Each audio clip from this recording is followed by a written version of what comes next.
Muy bien, vamos a retomar la actividad entonces. Ya tenemos ubicados en el estrado al señor Eduardo D'Alessio, presidente de D'Alessio Irol, a Diego Fernández, gerente general de Rofex, y a Daniel Marx, director ejecutivo de Quantum Finanzas.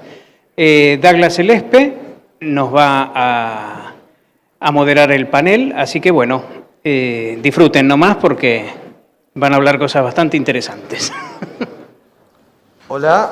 Bueno, hay gente que todavía sigue en el break, habrá que quitarles la comida.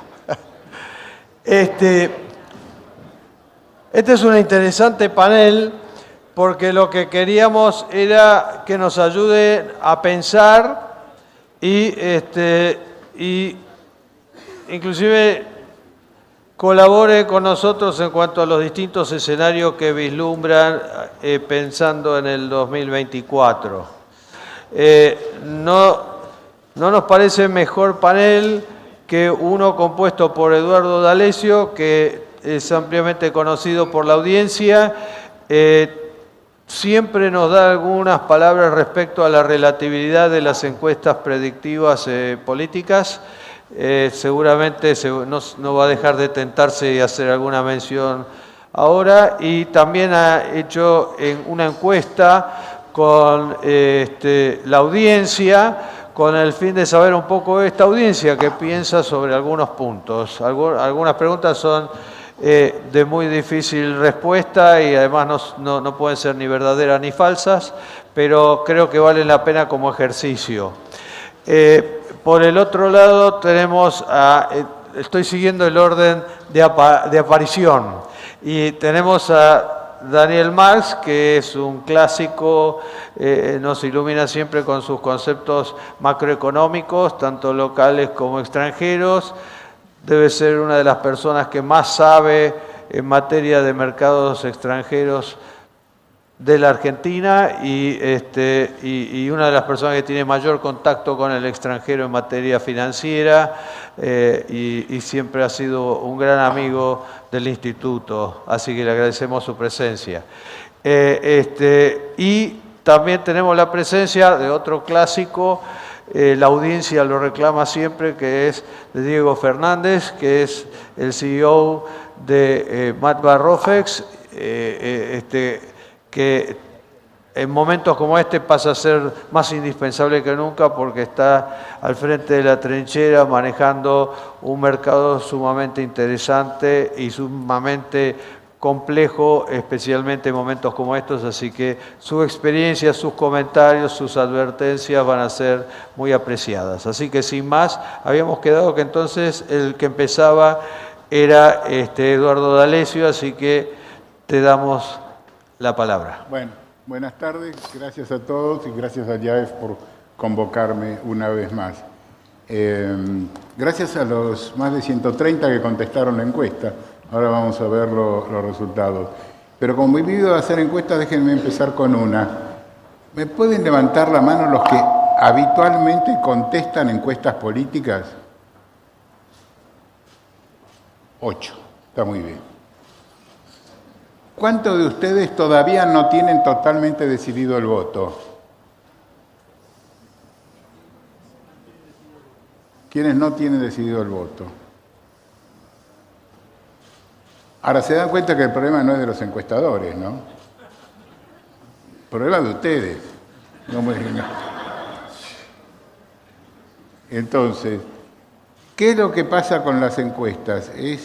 Hace tiempo lo hemos dicho, cada vez están perdiendo predictibilidad, porque no son predictivas, son descriptivas, y describen situaciones que son muy heterogéneas y muy volátiles. Al día de hoy, 20 y pico % de la población, más del 20%, todavía no decidió a quién votar. Y en unos días más ya no se pueden publicar más encuestas. O sea, que no van a tener incluido el último 20%, que es el que va a definir la elección. Hoy no ganó nadie ni perdió nadie todavía. Se va a ganar o perder en las próximas 2 semanas. De lo que pase en las próximas 2 semanas es crucial. ¿Y qué va a pasar? Bueno, va a pasar todo tipo de campañas, pero al día de hoy aproximadamente están empatados en 40-41% los dos contendientes. Pero esto quiere decir que hay prácticamente un 20% que todavía no se ha decidido. Y esto tienen como opción votar por Milei, votar por Massa, votar en blanco o no votar. Y se acabaron las opciones. Porque muchos dijeron, bueno, pero a mí me gustaría, no me gustaría, pero estás arriba del avión y hay pollo pasta. Si querías bife, ¿viste? O no comés o comés pollo pasta. Esto es lo que tenemos. Y con respecto a que la oposición no está unida, los dirigentes no estarán unidos, pero toda la oposición puede votar por la oposición. O sea, que estén unidos no es una decisión propia de los votantes, no, aunque sus dirigentes no estén unidos. Así que el que quiere la oposición unida ya sabe a quién votar. El que quiere continuar con el oficialismo ya sabe a quién votar. Y son las dos opciones que quedan. Y entonces, ¿qué pasa con las campañas? Bueno, evidentemente hemos tenido dos campañas muy heterogéneas, la de Massa muy bien armada, con un asesoramiento fuerte y con todo el poder de producción y de acción del Estado. Y la otra campaña, que es más amateur, por decirlo en términos sencillos, y que ha tenido sus altibajos. Entre los votantes de Milei también hay bastante más revolving. Tiene un grupo de votantes que decide entre hoy y mañana, por ahí sí, por ahí no. Y entonces, ¿qué va a pasar ahora con las campañas en estas últimas 2 semanas? Ya todos los argumentos se dieron y evidentemente hay un 20% que no se convenció con estos argumentos. Si continúan con los mismos argumentos, tampoco los van a convencer. Así que es probable que cada uno comience no dando más argumentos a favor, sino más en contra del otro. O sea, campañas cruzadas de miedo. Es probable que esto sea lo que veamos de aquí en más. Esto quiere decir que quien más meta miedo, más posibilidades tiene de ganar. Y hasta acá puedo decirles, porque no hay más certidumbre que esta. Hay operativos de todo tipo y color respecto a presentar encuestas. Massa está más bien aparentemente del lado de no mostrar mucho para que la tropa no se le caiga, y por el otro lado no tengo claro cuál es la estrategia. Pero todas las que he visto y las que nosotros tenemos están dentro del margen de error del orden del 40 y pico %, así que el partido todavía está por empezar. ¿Se entiende esto? O sea que esta es la situación al día de hoy. Ahora bien, vamos a la encuesta que ustedes llenaron, y es materia prima para que acá los colegas puedan decirnos desde el punto de vista de los mercados y la macroeconomía cómo están viendo estas respuestas, que es de ustedes, así que son sagradas. Tengo yo acá.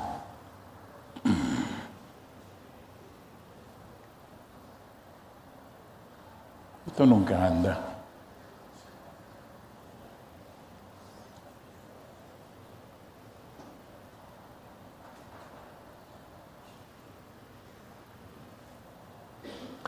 Bueno, esta fue la encuesta. Muchísimas gracias a todo el mundo. Ahí está. La primera de ellas es la que preguntamos qué pasará con el mercado de capitales. Evidentemente acá el optimismo es moderado. Todo yo diría que las respuestas que he visto hasta ahora son llamaría cauto optimismo. Solo el 50% menciona un crecimiento en el mercado de capitales, 35% que se mantiene igual, incluso hay quienes creen que va a disminuir todavía. En cuanto a los instrumentos de medición, evidentemente el nivel de sofisticación todavía puede subir varios escalones porque el producto principal es un producto de atesoramiento como el dólar, aunque hay activos que están dolarizados que podrían por ahí estar pero deberían estar entre renta fija y renta variable. Pero sigue siendo todavía para los argentinos el dólar el punto número 1 de captura de fondos. En cuanto a instrumentos, instrumentos pymes en general y obligaciones negociables parecen ser los principales instrumentos. No sé si quieren comentar algo mientras tanto o seguimos para adelante. No, con respecto a la primera pregunta, que en qué invertir, cuando yo la contesté, Eduardo, me faltaba el horizonte de tiempo, ¿no? Y me parece que el momento que estamos es de tal incertidumbre que se vuelve muy difícil que la gente ahí incorpore una inversión más de largo plazo. Yo puse dólar y renta variable porque estimo que compañías buenas debe haber, pero creo que es un buen termómetro de lo que tenemos hoy, ¿no? Una incertidumbre total de cuál va a ser el rumbo a partir de... Bueno, ves el nombre del juego. Todas estas preguntas están rodeadas de incertidumbre. Claro. Si no, no podría ser que solo la mitad vea un crecimiento en el mercado de capitales. Cuidado que el crecimiento del mercado de capitales también se puede ver a que creen que va a estar cerrado todo otro mercado externo y entonces la gente cree que la única fuente de fondeo o de negocios o de inversión, aparte del bancario, es el mercado de capitales, ¿no? ¿Y qué crees vos? ¿Qué creo yo? Que crecerá. Bien, estás dentro de lo que contestaron de este lado. ¿Cree que la Argentina volverá a financiarse en el mercado de deuda voluntaria? Sí, dentro de un tiempo, claro, como no dice cuánto tiempo, esto es casi una verdad. Es una verdad tautológica. Aún así, solo 77% ve un futuro. Y hay un 5% que dice muy pronto. En 135 son 7 personas. ¿Están acá? Podemos preguntar, Eduardo, ¿cuántos creen que levanten la mano los que creen que se va a volver antes de los 18 meses al mercado externo de capital? Dale. Levanten la mano los que creen que antes de 18 meses se vuelve al mercado externo. Bueno, listo. 10%. Gracias. No es una abrumadora mayoría, precisamente. Por eso lo que queremos es que sea interactivo. ¿Y cuándo se verán signos de reactivación? Decilo. ¿Sí?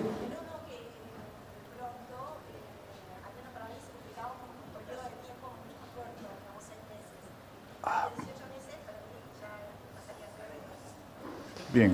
En otras palabras, o se abrió el mercado o estamos muertos. Tal cual. Además, dentro de 18 meses, ¿quién va a venir Hagamos una cuota de humor, pero... Dentro de 18 meses, ¿quién va a venir a reclamarle? Claro, 18 meses no hay garantía. La garantía nuestra se vence al año. Bueno, ¿cuándo se reactivará la economía? Después del verano, 12%, bueno. Pero la mayoría está hablando dentro de un año o más de un año, lo cual parece bastante realista. Ahora, en cuanto a los votantes, volviendo un segundito, acá hay dos visiones tan contrapuestas.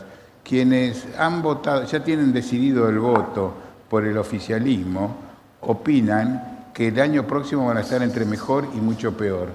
Quienes tienen decidido el voto por la oposición, opinan masivamente que van a estar peor o mucho peor. O sea, son totalmente opuestos, no es un poquito de uno y un poquito del otro. Yo, Eduardo, perdón. Sí. Voy a hacer varios comentarios con lo que pasó. Una, la primera, la del dólar y la incertidumbre. Esto está muy atado, pero en medio de la incertidumbre el refugio es el dólar. Si baja la incertidumbre, el dólar no es el refugio, claro, en general, claro, porque el precio de entrada hoy refleja esa incertidumbre. Claro. Lo que pasa es que depende del marco donde se va. Entonces, en ese sentido, vos tenés en definitiva, dos candidatos. Votar en blanco o no votar no te cambia el resultado del voto final.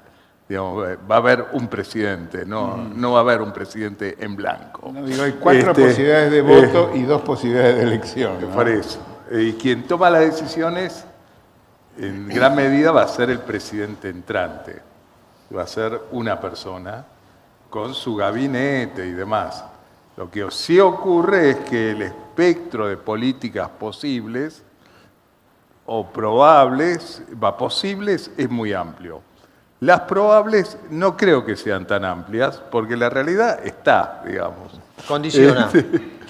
Entonces, ahí depende cómo lo enfrenten. Ahora, todo esto te da, sí, la incertidumbre, por lo cual dijiste lo del dólar como refugio. Pero tengamos en cuenta que esto ojalá cambie, digamos, pero veremos. Ahora, el otro comentario del mercado de capitales y el tamaño, yo creo que ahí tampoco hay que engañarse mucho, porque en una economía donde no hay condiciones de estabilidad y aunque haya controles muy fuertes de capitales, hasta policiales llevado al extremo, ese mercado de capitales disminuye, sea por precios, mucho por precios, o sea por mismo volumen, porque hay filtraciones de todas maneras. Bueno, y la actividad veremos, depende del programa que se aplique. Un punto muy interesante lo que decís. Me pregunto, ¿cómo puede ser que, debido a que, sé por qué, ¿no? Porque como está cerrado el mercado externo, no se puede arbitrar adecuadamente, así que no se puede equilibrar, pero Argentina, un depósito en dólares en la Argentina, los bancos lo pagan menos que un depósito en dólares en Estados Unidos. Una colocación de deuda en dólares en Argentina se hace a precios más bajos que en Estados Unidos. Eso es patológico desde el punto de vista de relación riesgo-rentabilidad. Sin embargo, tiene que ver con que no tenemos canales que se comunican. Entonces, mi sensación es que esa situación va a continuar y que el ahorro va a seguir canalizándose por dentro, no porque quiera. Existía por un tiempo un crowding out, donde el Estado absorbía mucho, pero ya llegó a límites donde la gente empieza a sentirse incómoda. Entonces me parece que el mercado de capitales en Argentina va a estar canalizando todo eso que no puede salir de ahí. En cuanto al volumen, déjame decir, tenés 15.000 millones de dólares de depósitos privados hoy en los bancos. No hace tantos años había más de 30.000. Sí. Y el grado de monetización de Argentina es exiguo, mínimo, que te diría. Bueno, mínimo siempre puede haber menos, perdón. Pero es exiguo. A eso me refería.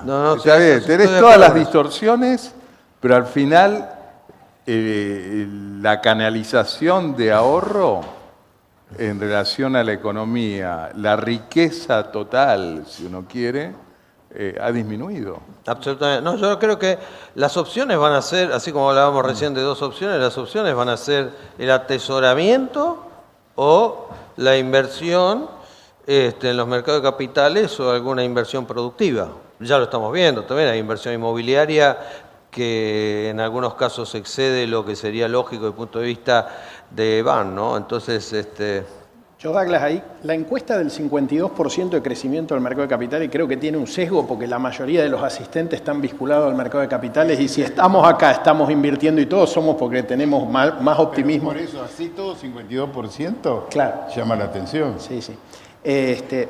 Depende de dónde partís, ¿no? El mercado de capitales argentino es muy multiproducto. Claramente, como dice Daniel, el stock de ahorro que se canaliza de la población a través del mercado de capitales al proceso productivo es muy bajo, pero el mercado de capitales argentino tiene futuros agropecuarios que tienen un rol de formación de precio muy importante, está teniendo una penetración pyme que es importante, está bien, no es el concepto de mercado de capitales de la macro que es positivo para el financiamiento, pero para los actores que tenemos un negocio en el mercado de capitales, obviamente son fuentes de negocio y son roles interesantes. Lo ideal sería tener ambos, ¿no? Lamentablemente esa parte ¿Qué es una emisión grande en el mercado de capitales local de las últimas semanas? Yo vi hoy la lista de los que emitieron. Hay compañías muy importantes, 10 millones de dólares, 20 millones de dólares. En el mundo eso ni siquiera califica para hacer una emisión. Sin digamos. duda. ¿Seguro? Yo creo que también, digamos, estas no son meses, yo no tomaría como referencia estas semanas, ¿no? Pero Sí, sí. particularmente, pero me parece que de todas formas, por ejemplo, el tema es cuál va a ser el comportamiento de los inversores y sobre todo los inversores que están atrapados, porque desde el punto de vista de los emisores, la sensación que yo tengo es que hay una demanda por papeles terrible. Lo que pasa es que no hay, en algunos casos el riesgo puede no ser apetecible y no hay deseo de tampoco seguir aumentando el riesgo con el gobierno. Entonces, pero sale una operación, plum, se la absorbe el mercado rápidamente. No, yo te lo pondría así, dado el punto de partida, cualquier cosa que normalice te lo debería hacer crecer. Sin duda. Y yo creo que eso sí es un potencial que se puede y debería aprovechar. Tenés la transición entre lo que es hoy y lo que sería un punto Sí, normal. de una situación y eso- agónica. Hay un punto que... Precios. Entre todos, en distintos momentos, hoy hemos hablado del problema serio de no existir precios. No hay precios relativos, los precios relativos están totalmente desencajados. Si hay algo en el idioma castellano que representa uno de los peores problemas o insultos o lo que sea, es la palabra desprecio. Cuando queremos hablar de algo realmente desagradable, mal, desprecio, falta de precio, falta de valoración. Y es lo que estamos viviendo. Así que esta circunstancia hace que sea imposible saber si realmente con certeza si vamos a experimentar un mercado creciente o no. Yo tengo la sensación que va a ser creciente, pero me parece que es perfectamente válido el pensamiento opuesto. Nos encontramos con dos opciones distintas, aunque en algunos casos yo creo que lo que vos comentaste, el contexto, los condicionamientos al final a veces no te permiten tanta apertura como la que algunos plantean, pero por el otro lado tenemos un problema de precios terrible. Entonces, el precio, hoy estamos hablando en ese acá. punto, Douglas, yo creo que ese es uno de los mensajes más importantes que yo creo que el sector tiene que hacer llegar a los reguladores y a la política, porque veo que es donde más riesgo tenemos de estar en las antípodas de lo deseable, ¿no? O sea, que la formación de precios de los bienes por libre oferta y demanda es la más adecuada para que se desarrolle la economía, eso yo creo que es innegable. No tenemos que pensar que esa frase es de un candidato y por otra parte el otro candidato tiene que decir que eso no tiene que suceder. O sea, yo creo que el sector tiene que lograr eso. Y dado la tremenda cantidad de distorsiones que ha habido en el último año, nosotros operamos futuro de dólar oficial y la verdad que yo no sé ese futuro de dólar oficial exactamente qué cubre, ¿no? Lo que pasa que como tampoco tenés muchas alternativas, bueno, algo cubrirá, lo uso. Operamos futuros de soja, de trigo y de maíz que han fluctuado $100 para arriba o $100 para abajo por un acto gubernamental de tipo de cambio, pero que no puede ser absorbido por una cotización que cotiza en dólares a tipo de cambio oficial. Entonces, me parece fundamental que los precios de la economía, de los bienes y de los activos financieros se rijan por oferta y demanda y entender que quien compra algo lo compra porque piensa que está barato y quien lo vende lo piensa que está caro, no que desea que le vaya mal a alguien. Creo que es un valor cultural que tenemos que ir penetrando, porque si no la tentación del regulador de intervenir ahí, ya sea para que la mesa de los argentinos valga menos, para que llenar el tanque de nafta sea más barato o para que hacen falta dólares, entonces el inversor no puede comprar CDR, es siempre negativo, ¿no? Yo creo que eso hay que apuntar a que esos sean valores que se defiendan y que en algún momento haya un clic en la clase dirigente. Puedo complementarte lo que vos decís. Cuando hablamos con inversores del exterior, el punto número 1 que nos piden, ni siquiera reglas del juego buenas, sino estables. O poner la regla del juego que quieras, yo decido si entro o salgo, pero no me cambies la bocha, no me muevas el arco. Y vamos a ver que estos dos puntos. Primero, 65% de ustedes opina que probablemente continúen las restricciones para remisión de utilidades, lo cual significa dificultades para atraer inversiones. Y en esta otra lámina preguntamos cuáles serían las inversiones que van a privilegiar en el desarrollo durante el próximo gobierno, y aparece energía, minería, agro. Tomemos las dos primeras, son capital intensivas y necesitan de capital extranjero. Y si no hay solución en el tema de remisión de utilidades, parece medio difícil. ¿Ustedes qué opinan? La restricción a la remisión de utilidades es una hija del cepo. O sea, si yo pudiera exportar cualquier tipo de cambio y comprar, no necesito que me autoricen a remitir a utilidades. Entonces yo creo que eso lleva la discusión bien general al cepo, ¿no? Entiendo que no se va a salir del cepo en el corto plazo, pero lo ideal sería que el régimen cambiario sea más libre, ¿no? Al menos en mi opinión. Sé que no hemos ganado esa batalla de comprensión de los beneficios económicos que trae esa libertad en la formación de los precios, pero bueno, creo que hay que seguir dándola. No, yo creo que el tipo de cambio sí, digamos, en la medida que haya cepo, tenés restricciones. En Argentina la de utilidades es la clásica. Lo que también en Argentina, bueno, hay iniciativas ahora legislativas que yo creo que es muy probable que prosperen, por la cual uno se cobra de las exportaciones, materia energética, minería en particular. Mi impresión es que eso debería ser como algo temporario y algo particular.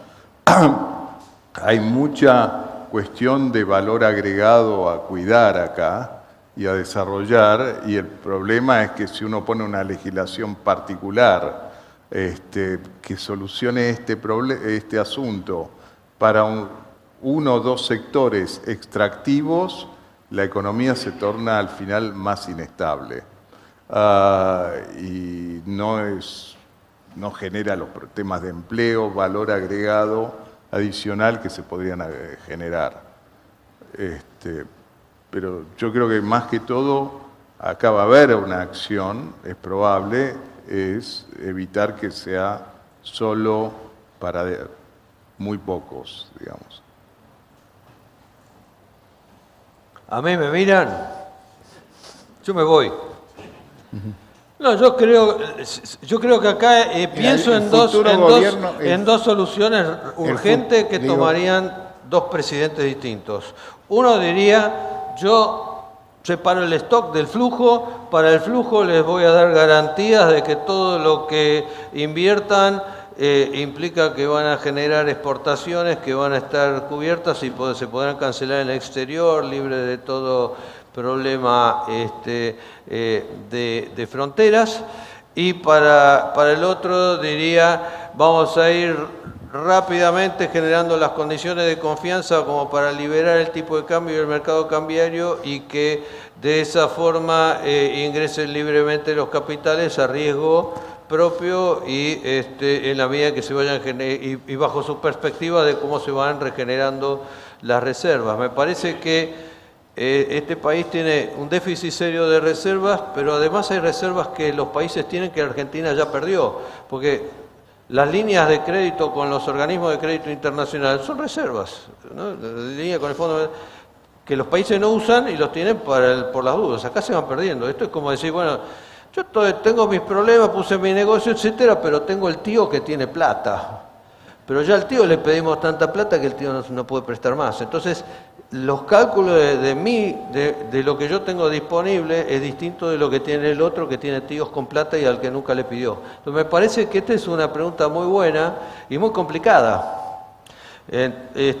Yo me imagino que se va a trabajar al principio sobre aquello que es ganador, que genera fondos pronto y que probablemente no genere demasiado problema con las primeras exportaciones en materia pero como dice Daniel, no se puede hacer diferenciaciones que puedan hasta considerarse desiguales, ¿no? Que genera todo un planteo. Bueno, las hay. Ya sabemos, pero Con Que respecto las hay, las esto hay. tiene plazo fijo. Este sistema de pick the winner, de elegir el ganador, no puede funcionar demasiado. Con respecto al tercer sector, Douglas, el agropecuario, yo creo que tiene una virtud y es que tiene una capacidad de aumento de productividad muy rápido, sin necesidad de inversión extranjera. Claro. Y rotación. Con inversión propia del sector. Hoy el sector agropecuario, si siguiera la tendencia que se está viendo en Brasil, podría estar teniendo una producción casi del doble de la que tiene hoy. Eso claramente se ve afectada por una merma en su rentabilidad, producto de las retenciones y el tipo de cambio diferencial. Y si vemos el tema retenciones, más allá de que yo también entiendo de que nadie va a traer un plan acá de eliminarlas, lo que es preocupante es la cantidad de cambios, ¿no? Desde el año 82 hasta acá tuvimos 102 cambios en las alícuotas de retenciones, promesas de reducciones que después fueron abortadas a la mitad y subidas. Y bueno, en el medio se está dejando ahí un nivel de productividad y de ingreso de divisas alto, porque Argentina podría estar en 250 millones de toneladas de producción y este año va a estar en 130. Bueno, sí, por eso, minería estamos exportando 4.000 millones, Chile 60.000 millones con la misma cordillera. Hay temas de licencia social, etcétera, pero es dramática la diferencia. Lo que pasa es que para explotar una mina hay que poner 3.000 millones bajo tierra, después esperar para salir. Y ahí es donde las reglas del juego estable no permiten destrabar esa situación. Hay pequeñas inversiones, prospecciones sobre inversiones ya hechas, pero no nuevas, ¿no? Bueno, ¿qué habría que hacer? Básicamente, suponiendo que no hay libertad en el mercado, plena en el mercado de cambio, el 77% está hablando de que son casi todos los que dieron una respuesta de desdoblamiento del tipo de cambio. Yo creo que va de suyo, cualquiera que entre al gobierno tiene que rápidamente, digo, si no, me parece, ustedes son los macroeconomistas, que la situación se torne inestable. Sí, yo creo que, bueno, el 19 de noviembre va a estar la elección presidencial. El 10 de diciembre será la transferencia del poder. Que hay que cambiar, en consecuencia, me parece, es el horizonte para la toma de decisiones. Digamos, tendríamos que pensar que ya no se trata de comprar semanas o empezar con regímenes muy transitorios, sino decir, ¿cómo hago para llegar a una normalidad? Y esa normalidad tengo que llegar lo antes posible, digamos. Pasar de la situación actual a la normalidad implica tomar muchas decisiones, muchas de ellas muy penosas y tienen que ver con el nivel de actividad y el nivel de inflación esperable. Pero vos mencionaron lo de los precios. Yo creo que tenemos todas las distorsiones de precios relativos para empezar. En eso hay una cuestión de diseño, funcionamiento y paridades cambiarias metidas en el medio. Pero pensar que uno solo habla de lo cambiario y el resto se olvida, ya tuvimos muchas experiencias y algunas pocas semanas atrás, donde, ajustar la paridad cambiaria o cambiar un poquito las mezclas o lo que sea, se transforma en salto de precios y no mucho más que eso. Tenemos que cambiar las condiciones generales y eso es un trabajo bastante complejo, integral, con una secuencia para llegar a la normalidad. Y ahí, bueno, se verá el mercado cambiario entre comercial y financiero, llamémoslo, que es un poco la pregunta. En la práctica, hoy ya tenemos bastante de eso. Está el oficial que hoy en transacciones de volumen es cada vez más insignificante. Está el de exportaciones, el turista, y está el contado con liquidación. Normalmente uno debería tener un precio para el tipo de cambio, ¿no? Y bueno, después tenés que armar la transición, pero yo creo que la administración de esto, por más que la cosecha sea fantástica, es llegar y salir con la cosecha y después ver qué se hace.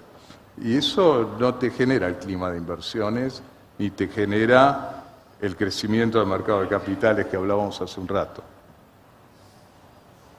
Y yo ahí creo que la gente que votó desdoblamiento cambiario leyó bien la parte que dice, suponiendo que siguen las restricciones cambiarias. Entonces, suponiendo que siguen, es preferible, como mal menos menor, un desdoblamiento más ordenado que este que comenta Daniel que hay hoy, que es realmente muy desordenado y con muy poca visibilidad de largo plazo, o sea, es a semanas. ¿Es una suposición muy dura que sí, que continúen las restricciones cambiarias? No, esa suposición yo creo que es muy probable. Me parece altamente muy probable. realista.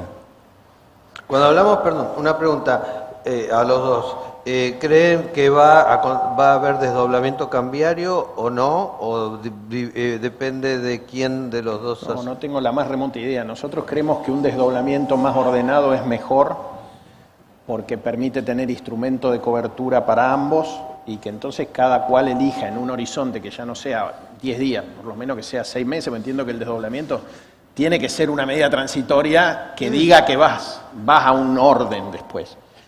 Y eso permite a las empresas tomar decisiones un poquito más ordenadas, ¿no? Hoy realmente se está haciendo lo que se puede. Sí, Dagra, yo creo que te decía, hoy tenemos desdoblamiento y más. Claro. Tenemos ahora dólar de exportación, el 70-30. Eso es típicamente el segundo paso del desdoblamiento. El primero es diferenciar 100% para acá, 100% para allá. El segundo es empezar la mezclar. Claro. Por eso, yo creo que ya estamos en una parte, pero no hemos definido un camino y menos aún generado las condiciones que te van a propiciar que el camino tenga éxito. Entonces, eso es lo que me parece que habría que llamar la atención. Y digo, después de las elecciones va a haber un mandato. Y bueno, esperemos que el mandato se use para eso. ¿Vos crees que va a ocurrir o pues es el debe ser? Yo creo que va a ocurrir. Ok. Esa es la pregunta. Creo, sí, te decía hace un rato, la realidad está. A veces se puede ignorar, pero después chocas con la realidad. O a veces lo haces ordenadamente. Está bien. En Argentina tenemos más de lo primero que de lo segundo, pero muchos han hecho de lo segundo una virtud y hoy no están con problemas de estas magnitudes, por lo menos. Última, con respecto al escenario bélico, independientemente del horror que eso significa, sin juicio de valor, estamos viendo si es oportunidad o amenazas. Y acá lo que tenemos es que hay más amenazas que oportunidades por un lado y más oportunidades que amenazas por el otro. Como las dos cosas juntas no pueden ser, ahí sí me parece que es un buen punto para analizar. ¿Querés comentar primero lo que dijo la audiencia? Bueno, tenemos 25% que dicen más amenazas que oportunidades, 16% equilibrio entre ambas, 37% más oportunidades que amenazas, solo oportunidades, ni oportunidades ni amenazas, insignificantes. Pero básicamente es más oportunidades que amenazas. Supongo que eso tiene que ver cómo impacta con los commodities que tienen que ver con nuestra... Entiendo que siendo Argentina productor y exportador de commodities con oportunidades de crecimiento fuerte y estando lejos de los focos bélicos, es razonable que no se vea una situación grave acá. Después creo que hay un tema de grados ahí que habría que preguntarle a la audiencia qué está bien. Yo me inclino más por más oportunidades que amenazas, pero en realidad son oportunidades externas y eso a veces pueden ser una tentación, digamos, para no hacer los ajustes que correspondan, ¿no? O sea, eventualmente, si el precio de la soja, el trigo y el maíz se duplicara y el del petróleo se duplicara, puede ser muy bueno en el corto plazo, me queda la duda en el largo plazo qué tan bueno puede ser. Sí, yo no sé si en el caso del petróleo, bueno, que ahora bajó, digamos, si no va a generar una aceleración del proceso de sustitución, con lo cual puede ser que a largo plazo sea una merma en nuestras posibilidades justo cuando podemos ponernos, cuando nos llegue la etapa de exportación, estemos en baja, ¿no es cierto? Es muy difícil ante esta pregunta la verificación empírica, a mí me parece. ¿Por qué? Porque en realidad, ¿cómo verificás quién tuvo razón dentro de un año? ¿Qué medís?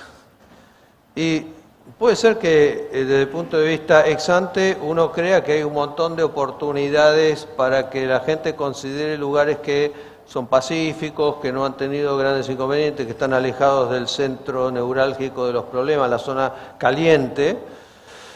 Pero por el otro lado tenés un país que cada 2 por 3 cuando tiene una oportunidad la pierde. Siempre nos la arreglamos para arruinar las oportunidades. Entonces, cuando vayas a hacer el examen final, ¿cómo medís, cómo determinás si en realidad aprovechaste las oportunidades, amenazas, o si los problemas que tuviste que no tenían nada que ver con el conflicto bélico son los que han generado malos resultados o viceversa? Yo muy sencillo, lo que hago le pregunto a Daniel Marx qué pasó. Bueno, por eso... Yo creo, acá no se diferencia mucho, no se diferencia mucho de lo que uno ve en empresas. Es muy difícil que Argentina tenga mucha influencia sobre el contexto internacional. En una empresa es muy difícil que la empresa también determine todo su contexto. Pero la habilidad del management está en cómo lo maneje, cómo lo navega. Y está bien, uno dice, bueno, viene una situación bélica, por ahí sube el precio de determinados commodities, también puede haber una situación de caída de comercio internacional muy grande. De escasez, no, pero además represalias de todo tipo, flujo, comerciales, financieras, etcétera, que estamos viendo cada vez más. Está bien, uno dice, bueno, Argentina tiene una política de más o menos mantenerse neutral y poder aprovecharla o desaprovecharla, como decías. Pero yo creo que sí, nos vamos a encontrar que esto hoy, las disputas, y a veces bélicas y a veces no tanto, están creciendo. Hay que bajar la vulnerabilidad respecto a eso, sí. Hay que ver cómo armás la inserción respecto a eso también, pero esas son cuestiones de política y de manejo. Por eso es importante, muchas veces, a quién uno elige, digamos. A mí me resulta interesante ver cuántos inmigrantes que vinieron de Perú, de Venezuela, etcétera, ahora se están volviendo. Parece contradictorio desde el punto de vista de las expectativas que uno podría esperar de un país como Argentina, pero está ocurriendo. Entonces, por ese motivo, tengo mis dudas que se pueda comprobar claramente la causa. Si yo tuviera que analizar a Argentina, y lo analicé cuando era joven y vine a la Argentina, pensaba que Argentina estaba llena de oportunidades y que se iba a dar olvidémonos, siempre han existido guerras, conflictos, problemas raciales, problemas religiosos. Argentina iba a ser un lugar de oportunidades. Lo peor del caso es que todavía pienso lo mismo, eso es, si no he aprendido, pero creo que racionalmente aparecen siempre los cisnes negros, los malos manejos públicos y manejos privados, vinculados con lo público. Entonces, todo eso genera dudas respecto a si uno va a encontrar un escenario más favorable. Teóricamente, me parece a mí teóricamente, desprendido de todo contexto presente, Argentina debe ser un lugar de oportunidades. Bien. Pero quizá el trabajo que tenemos en casa es tan arduo y largo absolutamente. Que lo que esté pasando a 5 Tiene cuadras... Tiene mucho que ver con lo que él dice, management, de cómo se administra lo que uno tiene, los recursos. Ahora, es interesante porque este panel fue un claro ejemplo de cómo somos los argentinos, porque yo era el moderador y el señor se transformó en moderador, teníamos todo un programa de cómo íbamos a hablar, quieren hablar, no hicimos nada de eso y salió muy bien. Y vos comentaste la encuesta. Yo comenté la encuesta, claro. Así que les agradecemos muchísimo la presencia. Antes de terminar el panel, creo que puede ser útil aprovechar de todas formas unos minutos a ver si hay algún comentario que vos crees que vale la pena hacerle a la audiencia, y lo mismo para vos, Diego. Yo veo ahí que está un caballero próximo a hablar, que yo le invitaría a que pase, porque vos ya te estás saliendo de la silla, Federico. ¿Por qué no pasás ahora mismo?